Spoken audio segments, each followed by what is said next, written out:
चलिए आज का लेक्चर शुरू करते हैं। आज हम नगेशिया जनजाति के बारे में डिटेल से कवर करने वाले हैं। नगेशिया जनजाति किस भाषा परिवार में आती है?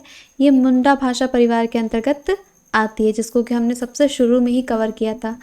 अगर आप इनके निवास स्थान की बात करें, ये किस क्षेत्र में निवास करती हैं, तो अभी हम उत्तर छत्तीसगढ़ के जनजातियों के बारे में पढ़ रहे हैं।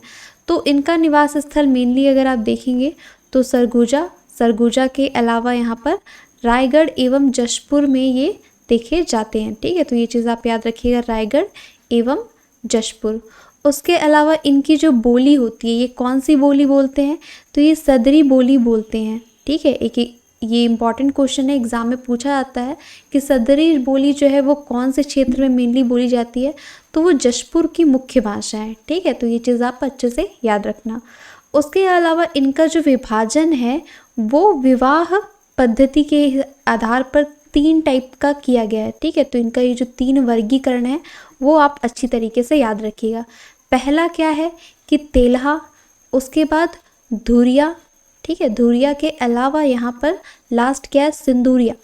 ठीक है, तो ये चीज़ आप अच्छे से याद रखिएगा, नाम से ही आपको क्लियर हो गया है। ठीक है, सिंदूरिया।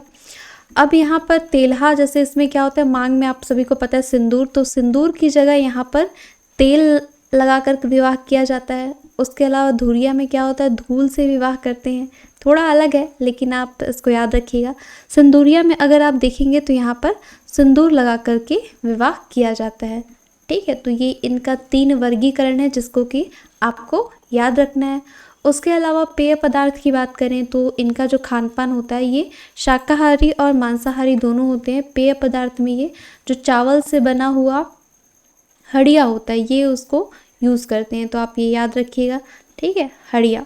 उसके अलावा अगर इनके देवी देवताओं की बात करें तो इसको भी मैंने आपको याद करवाया था। एक कौन है? गौरैया देवी। ठीक है, गौरैया देवी, तो इसको आप कैसे याद रखेंगे?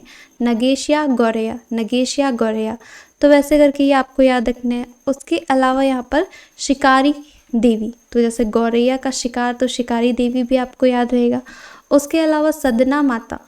ठीक है, सदना माता, ये भी आपको याद रखना है। तो कुल मिलाकर के ये सारी चीज़ें जो हम लोगों ने पढ़ी, इतना आपको नगेशिया जनजाति के बारे में याद होना चाहिए।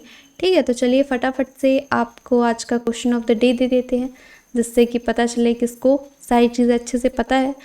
तो आपको ये बताना है कि ये जो नगेशिया जनजाति है ये कौन से भाषा परिवार के अंतर्गत आती है। ठीक है, कौन से भाषा परिवार के अंतर्गत आती है। उसके अलावा यहाँ पर नेक्स्ट क्वेश्चन आप ये बताइए कि ये नगेशिया जनजाति जो है इनमें से कौन से देवी देवता उनके नहीं हैं। ठीक है, पहला ऑप्शन है आपका शिकारी देवी, उसके बाद दूसरा ऑप्शन है आपका सदना माता, उसके अलावा तीसरा ऑप्शन है आपका गौरैया देवी, उसके बाद नेक्स्ट है आपका, ठीक है, यहाँ पर सगराखंड। ठीक है, इन ऑप्शंस में से आपको आंसर बताना है। नेक्स्ट वीडियो में हम अगरिया जनजाति के बारे में कवर करेंगे। धन्यवाद आप सभी को।